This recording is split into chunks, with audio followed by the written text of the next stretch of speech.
Welcome to the Misophonia podcast. This is season 7, episode 11. My name is Adil Ahmad, and I have Misophonia. This week I'm talking to Risa, a fellow Canadian living in Halifax, Nova Scotia, who has been dealing with misophonia for about 60 years. We talk about being neurodivergent, family life, both many decades ago and in the present day, and all the challenges along the way, raising her child while having miso, difficult neighbors, her thoughts on meditation and various psychotherapies, and of course, much more. Please, after the show, let me know what you think. You can reach me by email at hello@misophoniapodcast.com or find me on Instagram or Facebook at Misophonia Podcast. By the way, please head over, leave a quick review or rating wherever you listen to the show. It helps to drive us up in the algorithms and reach more misophones. A few announcements. Of course, again, thanks for the ongoing support of our Patreon supporters. If you feel like contributing, you can read all about the various levels at patreon.com/Misophonia Podcast. And I want to remind everyone that the book Sounds Like Misophonia, a self-help guide written by Dr. Jane Gregory and I, is out in the UK. You can get it at any bookstore, online, or in stores, and it will be released in the US in November, on November 14th, but you can pre-order now anywhere you find books. We're really excited about the book, and people are enjoying it so far, and yeah, it's going to help a lot of people. So please check it out. This episode is also sponsored by a personal journaling app that I developed called Basil, B-A-S-A-L. Basil provides AI-powered insights into your journal entries and guides you with new writing prompts every day based on those insights. You can even explore many different therapy approaches and philosophies within the app. It's available on iOS and Android. You can check the show notes or go to hellobasil.com. All right, here's my conversation with Risa. Risa, welcome to the podcast. Great to have you here. Yeah, good to be here. So yeah, well, we talked about this a little bit offline, but do you want to tell us a little bit about kind of where you are? Well, I'm in Halifax, Nova Scotia. I've lived here for, 40 years. And Wow. Before that, I was in Ontario. And I do have American citizenship, but I have I'm a dual too, yeah. I'm definitely not American, but Yeah. I do have the citizenship through my mom. So I've made my home here for some time now. Great, Yeah. okay. And yeah, I guess what do you do in Nova Scotia for work? Well, I recently just quit my job, so I've been working a lot in, I don't know whether, I know you have this down there, Meals on Wheels? Yep. Yeah, so I've been running 2 separate organizations of Meals on Wheels in this area, and, that's been pretty consuming, and now I'm moving on to something else, not sure what yet. Gotcha, Yeah. okay. And was part of leaving or anything related to misophonia, perhaps? Well, or no? I think I've got, I fall into so many categories. So yes, I would say that my sensitivity was definitely at play in there. And the misophonia had little aggravating factors at times, but it certainly wasn't the reason I left. But it's just the whole suite of attributes that I have that I think at this point in my life I have to figure out a little bit more about what kind of work actually suits me more closely. Gotcha. Okay, yeah. We can kind of like peel back some of those layers if you like, but maybe just sticking on the misophonia, kind of like maybe without getting obviously too much in descriptions, kind of what's the situation like for you these days? What are your kind of it's funny, leading up to this podcast, I gave it a lot more thought, and also since leaving this last job, and it's a pretty well daily thing dealing with misophonia, and I really stayed away from, I can fall under so many different labels, so I've really tried to stay out of the labels, because sometimes it's like it's a solidification of identity, that I am this, and what the actual case is that on a daily basis I actually have to figure out how to work with it, and if I get too glued on that this is what I am, then I find it's too solid, and I can't actually figure out a way to go past those limits, or find another way of experiencing my environment that'll work better for me and the people around me. So it's a pretty daily thing. Like there's 2 basketball nets set up on our street, right at the curb, and one of them's been there for 15 years, and there was 3 boys in that family, and so they would stay out there for 4 or 5 hours bouncing the basketball, which drove me nuts. And but I, decided I had to tough it out, because I talked to the parents, and there was no negotiation with them about timing or how long it could go on. So I just knew I had to figure it out. So I thought, okay, I'll figure out all these things about how to deal with it, and then they'll grow up and it'll be done. But these people are very inviting to the community, so they left their net up. And so then another generation of people moved in next door, and they started with a net, but not quite so bad. And then just recently, this week, 4 young men moved into a rental across the street. And the first night they were there, they decided they'd take advantage of this lovely basketball net across the street. So that was, there was a moment of, oh my God, this can't be true in my head, and trying to deal with it. So it's pretty ever present. You don't notice it until you start talking to someone about it. You realize, oh, yesterday I moved my seat on the bus because someone was crinkling a potato chip bag. And oh yeah, last week I was in a movie, and I had to find a place that I could easily move so that no matter what happened around me, I could move without bothering anybody, that kind of thing. Yeah. How did you, how did you broach the subject with those parents? I can't even remember. It was something like, the basketball gets to me. I didn't know about misophonia then. I got examined for hyperacusis a few years ago because I couldn't figure out why I was having so much sensitivity to things that other people didn't seem to mind. And the hyperacusis was not on the mark, so I definitely didn't have hyperacusis. But how did I broach it? I said that, if we could figure out a compromised position, like somehow that they wouldn't be out there for 5 hours, maybe an hour, 2 different times a day or something like that, some kind of limitations or accommodation. And I've spent so many years getting really strong reactions from people when I make those kind of requests, so this wasn't a surprise. I can't remember what was said, but it put me in their bad books for some time.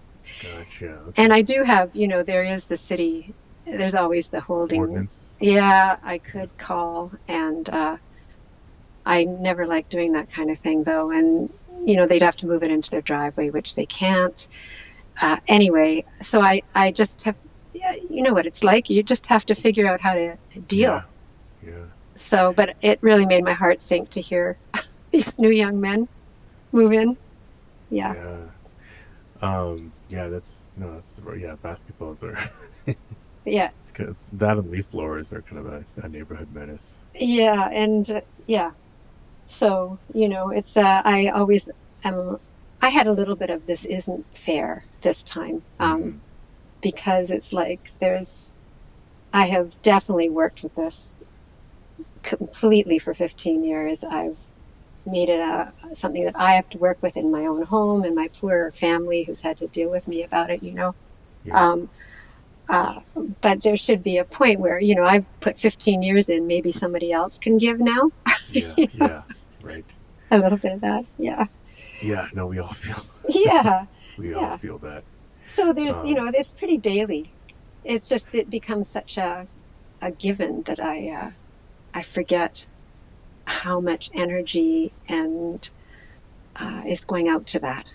Yeah, it's exhausting. And it's you find yourself exhausted in other parts of your life because you spent so much energy on misophonia. Yeah, and it isn't just misophonia, there's all this other sensitivity stuff, and I have some misokinesia too, for sure, which I didn't actually know about until I was in a car soon after marrying my husband.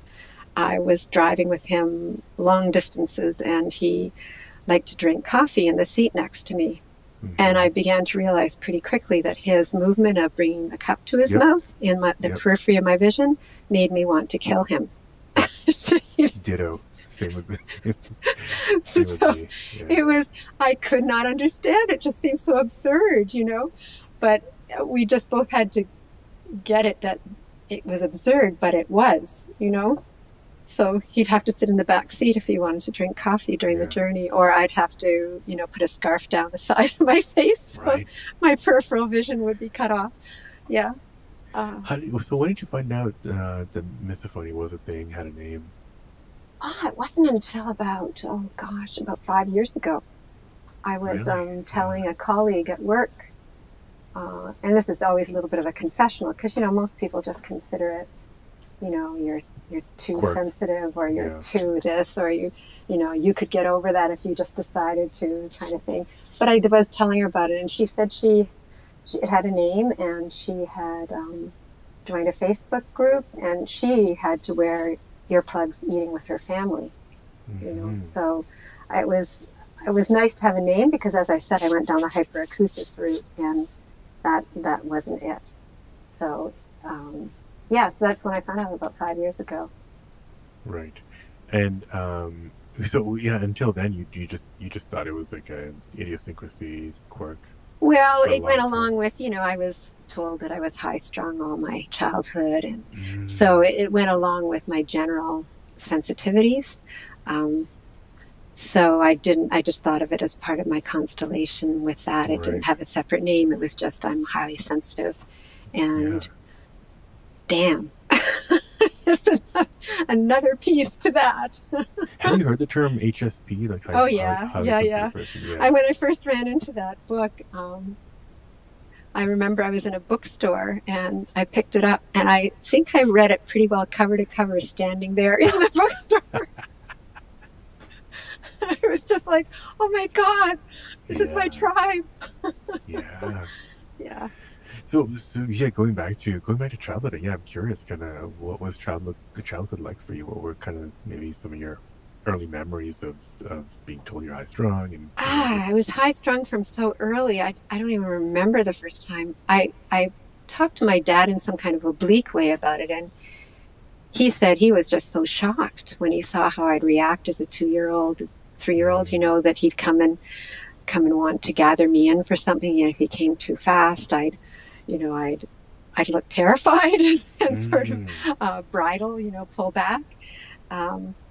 So I think it was there pretty early. And my mother was definitely not highly sensitive, but she had a mother who was.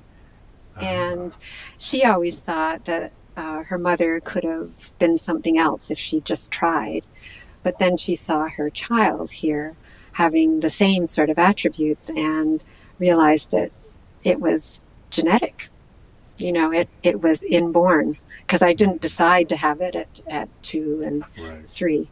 So I do remember that. In terms of the sound thing, I would say the first sign of that for me was, and I don't know where this fits with misophonia really, but sensitivity sounds, was having music playing in the car when we were driving places, that I would often ask people to turn it down or turn it off, and that created a lot of discord.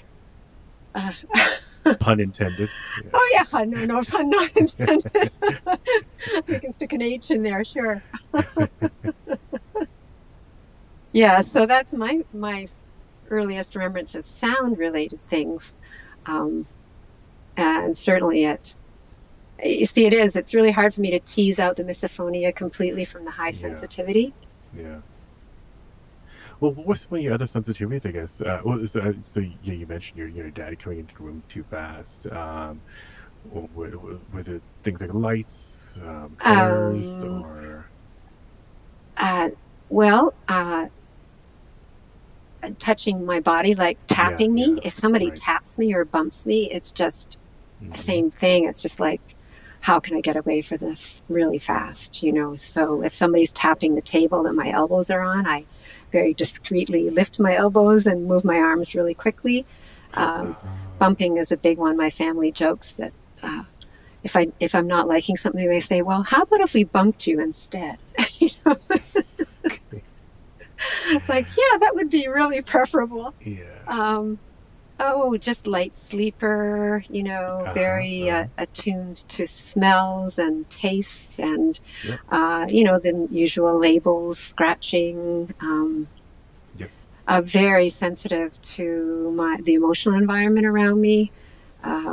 Reading the room and all that. Being in meetings is just like just a festival of push and pull for me. Yeah. It's very difficult. So all those sort of things. The misophonia definitely is. And I remember taking a class a few years ago where, people are given clickable pens. Yeah. And, 5 or 6 people in the morning would be clicking their pens. And I think I actually did weather that one. I actually said something about that and asked that clickable pens not be given out to the class.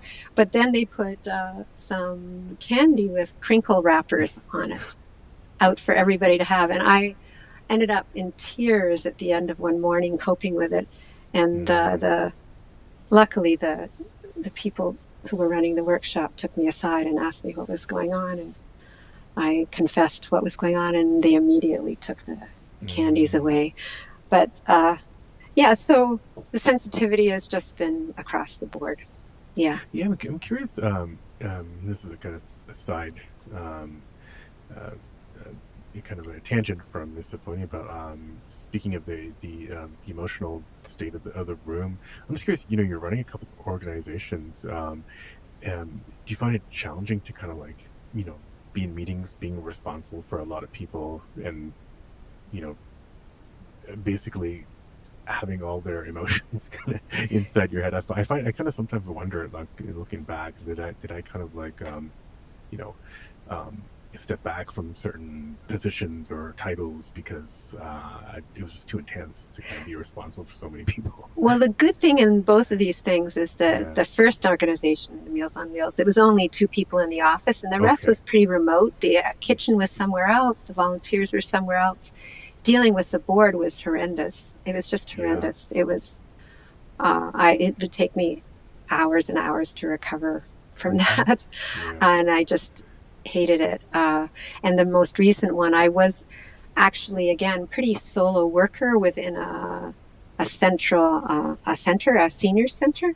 So we didn't actually have that many meetings. I wasn't responsible to anybody else. I basically ran the show myself. Nobody was under me except for the volunteers, and again, that was pretty straightforward. So no, I can't even imagine.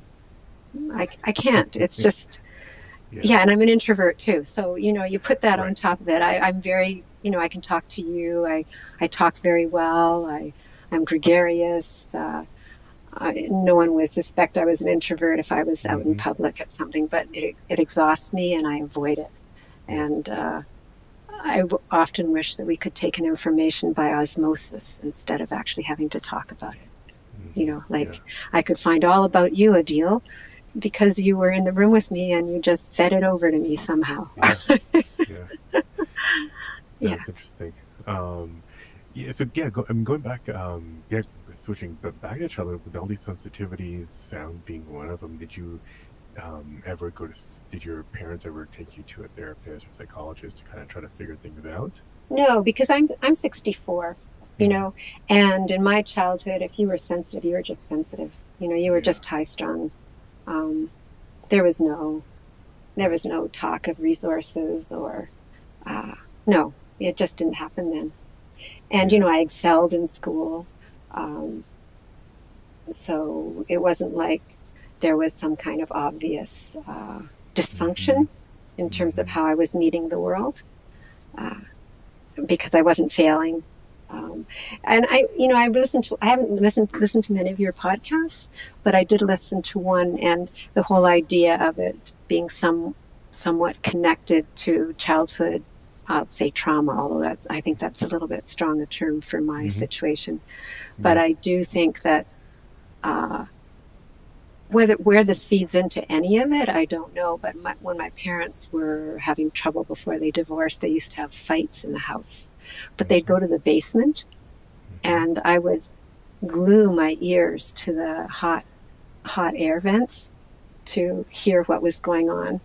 Yep. You know, the whole idea that it was better to be a part of whatever disturbing thing was happening than to be caught unawares. So I sometimes think of that sort of hyper listening, the hyper attention, hyper attending to things, that fits in with misophonia. And that's somewhat how I deal with it at this point too, is to see whether I can release the peril from it, you know, because clearly there's that immediate adrenaline, like this has got to stop now, you know, that kind of thing. So if I can release that sometimes and just go back to, okay, I'm sitting here on the couch, things are okay, I'm breathing, let your mind move somewhere else, don't keep seeking it out. Sometimes I can release it for a little while. Yeah, self-soothing. I kind of talk about that sometimes, is to not maybe while you're in the middle of a trigger, but just try to sometimes, well, at least it's harder in the middle of a trigger. You can't, I'm sure it's possible, but yeah, just trying to remind yourself that you are just kind of sitting there. Nothing's about to kill you or attack you. Right. Which is switching the location of the response in your brain, right, from sort of amygdala reactivity to the lizard brain to exactly more, to the thinking brain, the reasoning brain, and that's variably, depending on my response, it's variably helpful. It's lovely I was actually realizing this because of your podcast too, that now you can carry a sound machine around with you wherever you go. You know, it's on your phone. And I realized that if anybody looked at my house 10 years ago, they would know right away a lot about me, because I think I had 3 sound machines in different parts of the house, and custom made. Only 3? Well, that's, I know. It was a little bit like that, because it was like, well, I have to stick to this room because this is the only place the sound machine is. Sounds dangerous. And the other thing was I had custom made earplugs with sparkles in them, and you know, you could tell by the accoutrements in my house what kind of sensibilities I had. It's such a luxury now to be able to walk around with these tools much more available, and I can be out on a bus now. I was on a bus a couple of weeks ago, and the driver started eating crunchy snacks 4 feet from me, and it was a 2-hour bus ride. And I was just so thankful to be able to put on my white noise capability on my phone. Yeah, isn't that amazing? Yeah, we live in an age where we can just pop in noise to cover whatever's around us, and bonus if it's like a noise canceling headphone. Oh yes, and I have those too. Yes, I got mine. I was really thinking how that technology has, because I bought mine about 10, 15 years ago, and I still have the same pair, and they work really well. There is a part of me that, obviously, and I think this is true for all people who have to do this kind of masking, there is part that is resentful, because then I don't get the ambient, I can't hear the wind or the leaves rustling or what's happening in my house, or so yes, it can go into the background with white noise, and yes, I'm still in a lost situation because of my adaptation. Yeah, we'd rather not. We rather would experience everything. There's that misophonia grief that comes up. What are we missing out on? But sometimes you got to do what you got to do. Exactly. And it's convenient to have that. The world is not set up for us. I know in my recent job, my boss didn't understand the pen clicking. She was really gruff with that. Like, what kind of absurd thing are you saying to me? You want me to stop clicking my pen? Well, if we want to feel everything, we wouldn't be wearing shoes. So we need protection for something. A deal. That's great. So, I want to mention another thing. You kind of blew my mind a little earlier, because you were talking about, because I also growing up, I realized in the last couple of years, I was listening to tempers flaring in other parts of the house. If a parent was like kind of lost his temper, and I totally forgot that I would also use the heat vents because Yeah. we were all over the place to kind of, and I can remember now that sound of, a voice kind of like going through a heat band and Yes. getting that kind of metallic kind of texture to it as well. So you just kind of blew my mind. That was kind of a big part of my Yeah. childhood. Well, it's interesting that a child would want to be a part of something that was disturbing, but I certainly knew that it was much preferred for me to know what was going on. Yeah. Well, it's a tiny form of control that we have. Exactly. Yeah, that's true. That's true. And I know my mother was, only know from reportage from my father that she was probably a little bit physically strong with me when I was an infant. She was just completely unprepared to handle my brother was only a year older than me. Yeah. So, and she'd moved from New York to a little tiny town, Winchester, Ontario, with my father, who was a teacher. So she was alone at home in a tiny village after being raised in New York. Wow. With two young children, one who was, I guess I might have been called a high needs baby, or, definitely sensitive right from the start. So she wasn't probably the gentlest or most capable mother at that point. Gotcha. Okay. And so you said you excelled in school. Was it challenging in any way? I mean, there's a lot of us. Yeah, I'm surprised that we kind of make it through school okay, despite all the potential triggers and whatnot. Do you remember any kind of any issues in school? Are we talking misophonia? Yeah, I don't remember misophonia very much in school. I don't remember that. I do remember, the general high-strung. I'm going to use that word, even though I've tried to take that label from myself. But, I would get overwrought with things so easily. So even though I won awards for being, the most involved, the most best student, blah, blah, blah, it came with a cost on the other side, So, yeah, I don't, it's funny, in school I don't remember too much about it. No, other than the being overwrought part. What about friends? Did they notice sensitivities? Did you confide in anybody? Well, I was being sensitive about that. I grew up in an era where there was no place for it. Right. There was no place for it. Yeah. So it was something was wrong with you, and it wasn't like the kind of thing you were going to share with people because you pretty well knew that nobody was going to think it was okay. Yeah, basically, I think at that point, like, if there was something wrong with you, there was something wrong with you, full stop, and it was just you. Yeah, exactly. It was just you. Yeah. So, I mean, we see movies from that time, like, psychoanalysts and whatnot. What did people go to professionals for? Did you have to be, like, basically schizophrenic? No, well, I did go to professionals, but it was more for emotional stuff. In my late teens, our family started some group therapy. My mother was in psychotherapy from a really early time, but that was for emotional. It wasn't about anything to do with being neurodivergent. And that's another label I've just taken on in the last couple of weeks, actually. I finally decided that, hey, you know what? I am.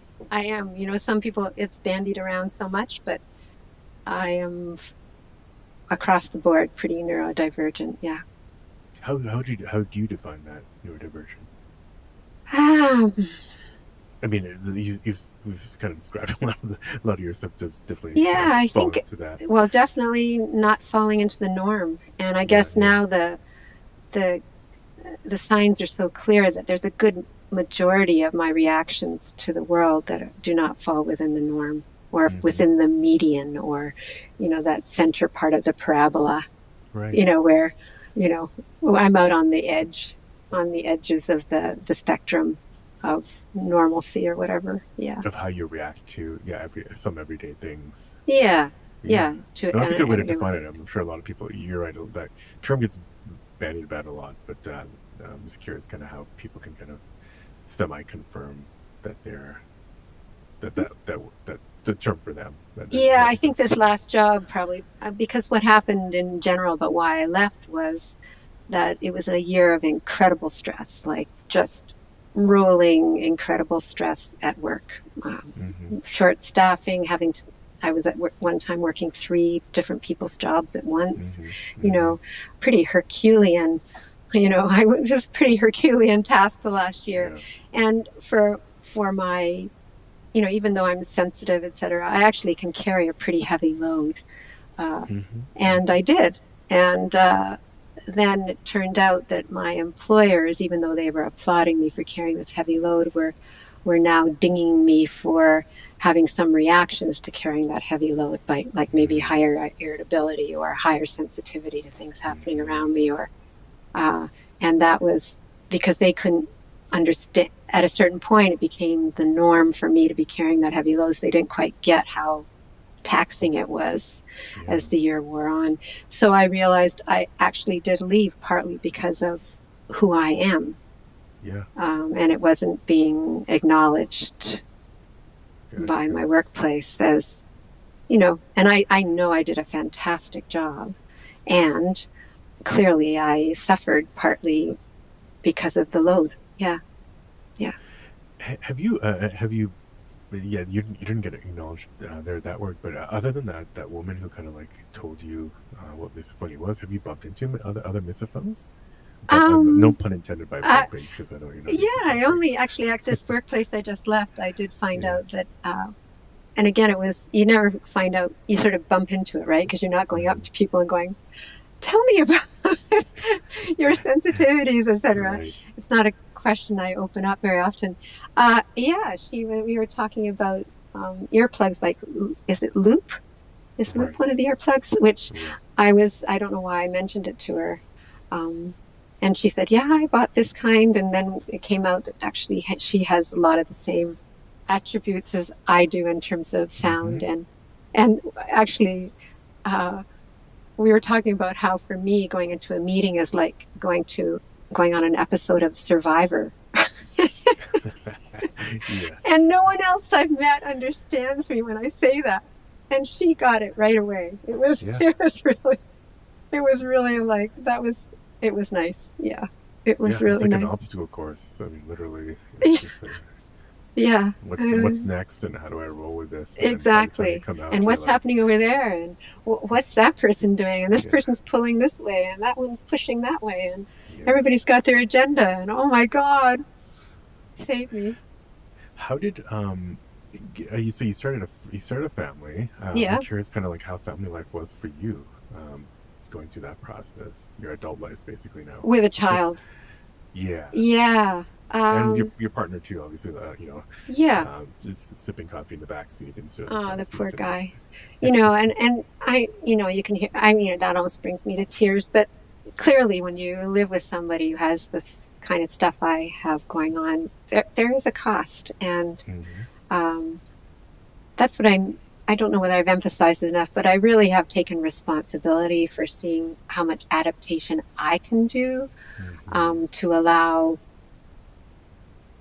to make it okay for the people around me to be natural and normal rather than having to accommodate.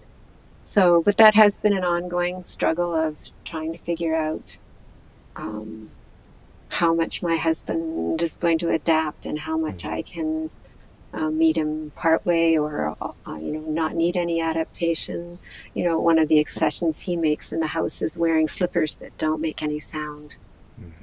So, and he's okay with that, but that doesn't mean we haven't gone through slippers that I'll have to go to him and confess that those slippers aren't those slippers.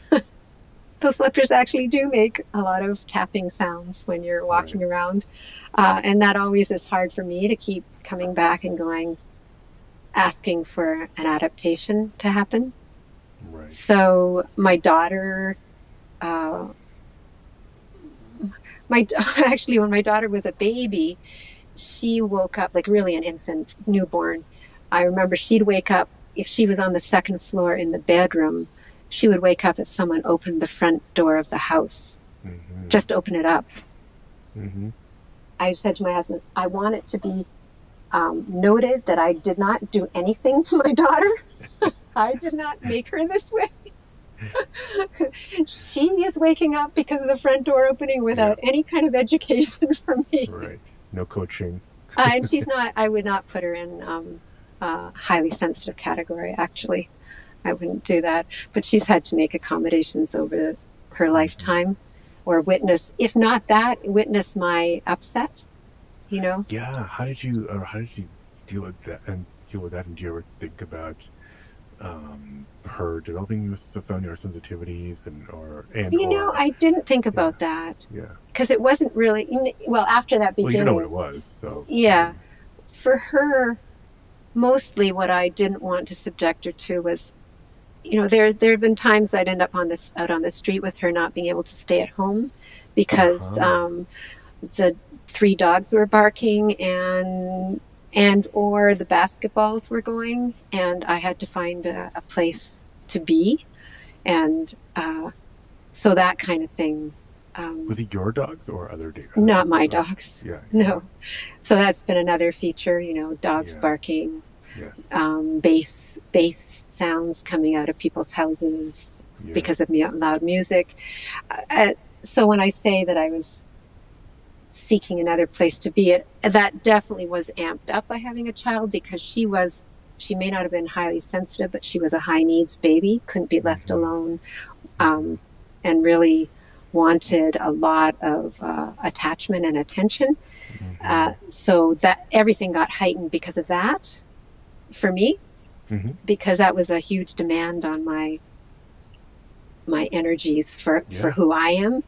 And so then you add the basketball and the barking on top of that, and you've got a lovely recipe for tinderbox. Yeah, exactly. So I found it hard to recover. There'd be days I'd say to my husband, I can't seem to recover because I don't have enough time to recover. So family life was a challenge. Yeah. And I think living alone is not something I would choose anymore. I think I really enjoy having that kind of companionship with a human being where you're rubbing elbows. There's not this sort of concerted, I have to talk to you for an hour by sitting across from you in a restaurant. It's more like I'll say a couple of sentences to you, and then I'll go to my room, and then I'll come down and we'll talk a little bit more. You know, just life, living with somebody. So that actually suits me. If it's not full on, I don't think, well, I'm obviously too old for young motherhood again, but I wouldn't take that on again. Yeah. So that's interesting. You said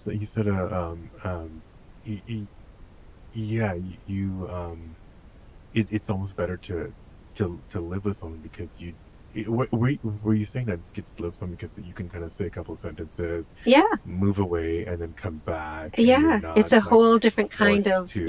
Exactly. It's not full on. It's not like I have to be here with you in this really intense on manner for whatever length of time we've decided to be. It's more elastic, and you can kind of mold it based on your sensitivity. If you happen to be triggered, you can exactly. And if as an introvert, I can base it on how much energy I have for being out, and receiving back. So.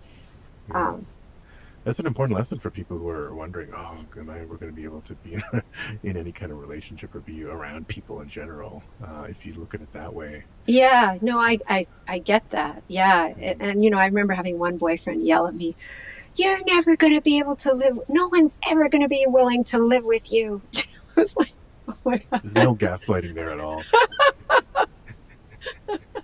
No, it was straight up. It was right to the core. But I am glad to say that, I have many thanks to my husband for being willing to adapt and also appreciate me in my fullness, not in just reductive to certain characteristics that I have, What are maybe like talk about kind of day-to-day tools and stuff? We talked about having your phone, your buzz, and whatnot. Are there any kind of like other coping methods and tips that you do day to day in the house or even outside of the house? Yeah, I think the exploring how adaptable I can be in any moment is really a big thing for me. So and what's the information I need to be able to do that? So say with sounds, it's often how long will this sound be lasting? Mm-hmm. Okay, so if my husband is making a clicking sound, I'll say to him, do you know how long you're going to be doing that? And that doesn't necessarily mean stop. What it means is I need to know what I need to do to adapt to this. So often, unfortunately, he will assume I want him to stop. But yes, ideally, if the world was all my oyster, then yes, I'd want everybody to stop everything they're doing that bothers me. You know. Mm-hmm. Yeah. But what I'm actually asking is, if it's 5 minutes, I can just deal. You know. Yeah. If it's 15 minutes, I might have to leave the house for a little while. Unless I found a sound that covered that up, if it's 16 minutes, I have to move to another country. Well, I don't have it calibrated. it's more a feel, Right. Like say if somebody is knocking the table and my elbows are on it, or so if there's a boombox car, somebody with the big booming bass speakers out on the street, I'll think I have to find out, are they parked there? Are they passing down the street? Are they somebody next door who's going to sit and talk for a long time in the car? And then I have to figure out what I need to do. So if it's somebody passing on the street, it's like, okay, I can deal with that. Even if they're going slowly, fine, that's going to be a passing thing. And as I said, I often open up even further, like if I despair about a sound that's ongoing in my neighborhood, I can open up the timeline even further, like, okay, so like I did with that family next door. So those boys are going to grow up, and it's like 3 years that I'll have to be dealing with this, which lowers the urgency and the panic about it. Like, this is going to go on forever. How am I going to deal with this for the next 25 years? To more understanding that everything changes and neighborhoods roll over, and for both in the good direction, the bad direction, like those boys will grow up and they won't care about basketball anymore. Or unfortunately, it's the other way too, that, those people might move, and a family that loves really bass-laden music is going to move next door. So that's the unfortunate flip side of that. What was your original question, Adil? Can you repeat it for me? Oh man, I don't remember. Oh yeah, well, it's coping methods. Right. It's kind of your day-to-day coping right. methods. So, yeah, working with my mind about it. Sometimes I have done a lot of Buddhist and meditation practice. So that idea of returning to where you are, like releasing, touching things, and then going back to your breath, or touching subject matter, touching sensation, touching the sound with your ears, with your hearing, and then coming back to the feeling of sitting in your chair where you are right now, whether it be some of that soothing thing you were talking about. There might be some of that involved too, like, you're okay, you're sitting here. That could be part of it, or it could just be simply returning back to the present moment and where I am at that very moment. So that can be a part of it. Yeah. Yeah, it's interesting. I wonder about that. Yeah, think about meditation, and sometimes I'm like, well, on many levels, it seems a little bit scary, because it's like you need to quiet first of all, and so I'm always afraid that I'm going to get triggered during meditation, which is I'm sure there's ways to work around that, and I can understand that fear. I can understand that, because but the interesting thing about meditation is it's not about not feeling, it's not about not thinking, it's about touching whatever's happening at the moment, and then going back to where you are, like not holding on to it with a death grip. So with the misophonia, I know there is that thing, and I think I heard you talk about it in the podcast I was listening to, is the seizing on the sound, where you're actually seeking it out, because you almost want to predict that it's going to come again to help yourself, or see whether it's going to come again, or know that it's going to come again. But it's definitely this very strong hold between your mind and that sound. It gets very bound. So that's where meditation can help go, okay, it's okay if I touch that. I can feel all the textures of that. I can feel the fear. I can be scared. I can feel angry. And then I can come back to my breath, or I can come back, if you're not using your breath, just to sitting, feeling the clothes on my body, or noticing the things that are around me, the colors, the lights, whatever. So you're just, you're touching it, allowing it to be, but you're loosening the death grip on it. Yeah, gotcha. No, it's interesting. I do, I started doing IFS, which is internal family systems, and part of it is, like sitting, first of all, you start off by just breathing and then noticing what each of your senses is right. feeling. And then you go in and try to talk to different parts of you, and one part of you might be the part that's seizing. And so right. it's kind of a, I guess it's a different way of describing it, or a different modality, but it's great. It's kind of like acknowledging, almost touching, speaking to. I mean, it's very similar. That part of you that is being triggered, but then you're always, but the way you're talking to them is from your quote unquote self, and so the self is that centered version of you. Right. There's many different ways of talking about that. You're adult, you're adult, you're parent, you're the person who isn't, not the non-reactive part of you. Yeah. Right. And I guess in IFS, I think the idea is to kind of not just kind of talk to that part, but also then try to unburden it from that, because it's written about that that part is usually stuck in the past, or it doesn't realize that you are, however old you are. And so part of the therapy is to kind of literally just tell it how old you are, and that part of you kind of is often surprised, and once it realizes that you've grown up, that there's a grown-up part of you. Unburdening process. Well, it's similar to I was a transactional analysis. I was in it. I was trained in that at one point. It's similar to that, where you have a part of yourself that is the nurturing parent, and you have a part that's called the adult, and they're sort of the service bureaus to your child. So, which is what you're talking. Basically, it's the same constellation you were just talking about.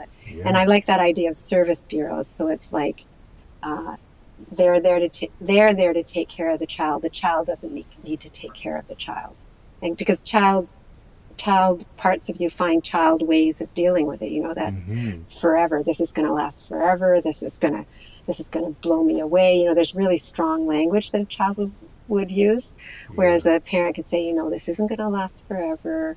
What can I do to help you? Would it help if we move to another part of the room? Why don't you try some deep breathing? that kind of thing. And an adult would say, yes, nothing lasts forever. It's more like factual stuff. Things don't last forever. This person's who's playing their bass really loud is gonna move down the street soon, and it will be over. But so that kind of talking. And meditation is a bit different in that there is that compassion built into us of being kind to ourselves in the meditation. But it's a little bit less. It's more like the gentleness just comes in the simple acknowledgement of, you can feel that. You can think that, and then, okay, come on, let's just come back here and be where we are. Be in this, and notice where we are. Notice your breath right now. Notice, which is what, in a way, what you're saying, because you're saying that there is a grown-up part of you. You're telling your child that right now, in this moment, there is a grown-up part that wasn't there when you were little. I do have a whole grown-up part. I am grown up now. So it's like bringing that child to the present, Yeah. I'm sorry if I'm misinterpreting what you said. Maybe you can. No. I think Okay. you're bang on. And I guess part of my initial, obviously been interested in meditation for a while. When I start to think about it in terms of misophonia, I started to see it as kind of like, are you trying to just kind of ignore or push away thoughts and just for the sake of quietness, which Yeah, no, which kind of made me like, I don't think it's gonna. exactly not. I That's think the it's gonna interesting backfire. thing. Yeah, no, it's not about, that's exactly it. So once you've started to try to push things away, and you know this with the sounds too, if you're pushing it away, you're actually more relating to it more strongly. Mm-hmm. Do you know what I mean? Rather than if you just acknowledge it, which isn't pushing it away.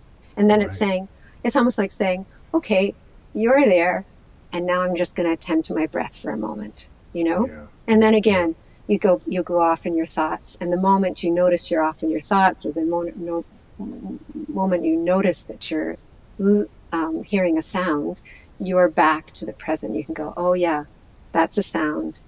And now I'm going to return to my breath. And it's not, no pushing away. Absolutely not. Yeah. I guess it's kind of like, closing the loop to kind of the beginning when we talked about your lizard brain versus your prefrontal brain. Is kind of just acknowledging that they're all there. You're almost trying to conduct them, and just acknowledge that, yeah, they're all part of you. And, yeah. And it's interesting about that acceptance part too, you know, that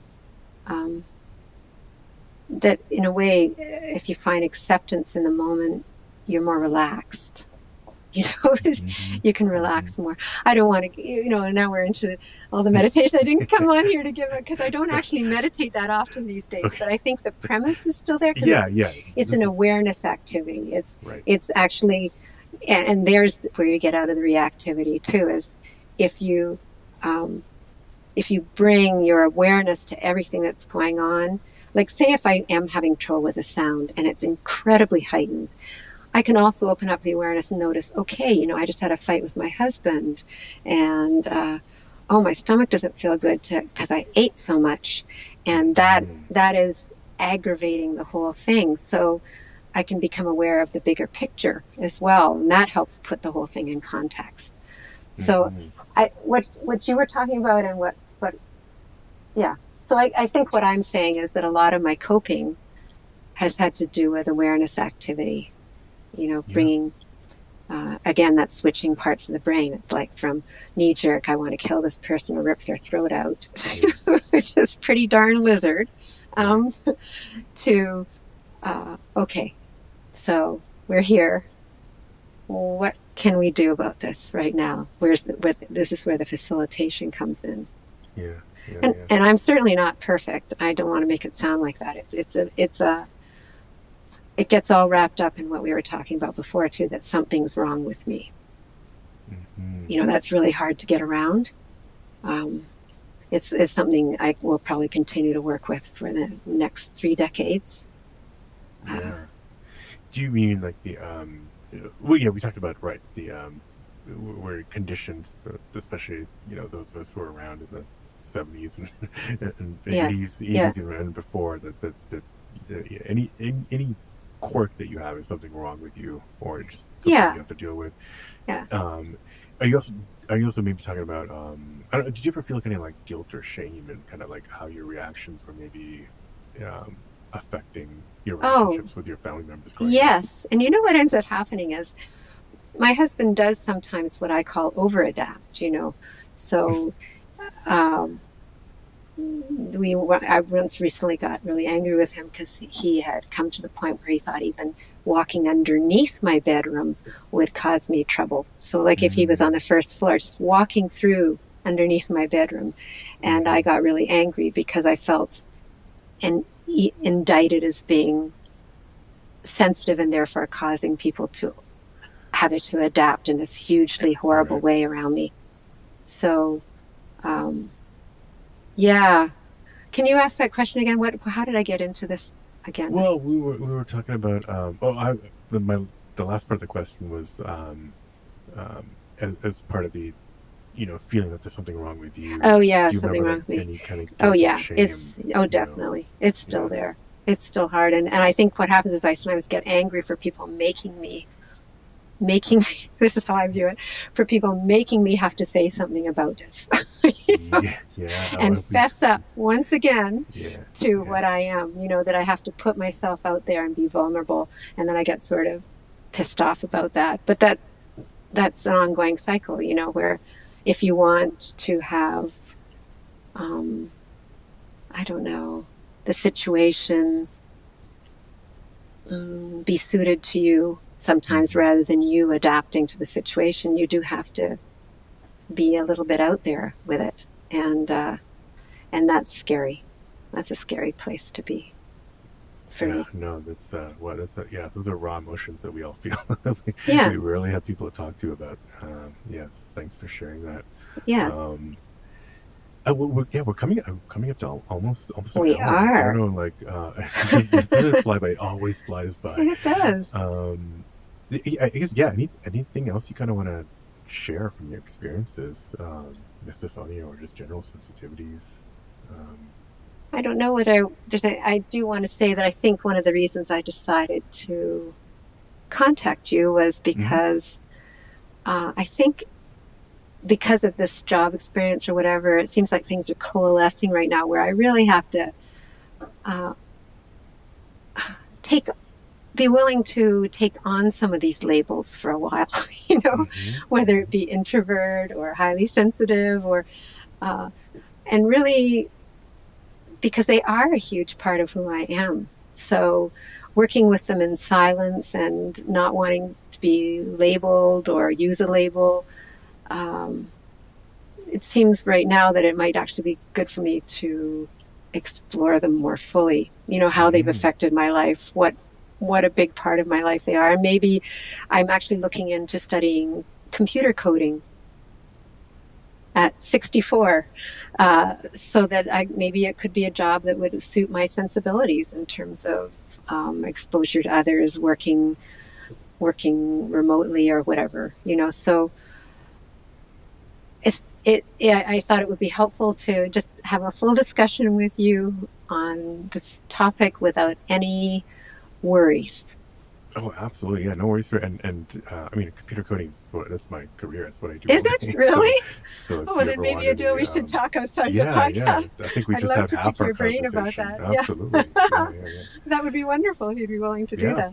Yeah. I work remote. I manage a team. That's, you know. So yeah, I know all about that. Okay. Well, that's good to know. Yeah. So I really appreciate having talked to you, and I don't know how many of us are out there. What is it, 5% for highly sensitive people? Yeah, I don't know how much it is. That sounds. I think that's a number I heard. Yeah, I think it's 5%. It's pretty small. Yeah, for Misophonia, there was a recent study where it was almost like 20% in the UK. I'm not sure what degrees, if that kind of studied that kind of I guess the range. I mean, there is a bit of a range in misophonia, right? Some people are not quite as, or some people are more sensitive than others. But, yes. There was a study by Dr. Shane Gregory's group where it was almost 20% in the UK population identified. 20, you said, right? Yeah, 20. Yeah. Right. So, yeah, there's a lot out there. And it's funny how we're all pretty different, but we do all have some pretty similar kind of backgrounds and thoughts that have gone through our heads. Yeah, well, I was talking to my husband about it, that it was pretty actually shocking how all these people could be coming up with the same sounds pretty well. I know there's special sounds for each person, but that all these people could be coming up with the same sounds that were so deeply disturbing to them. Right. You know, that he thought that was absolutely made sense because there were certain sounds that were sort of ripe for the picking for that kind of thing.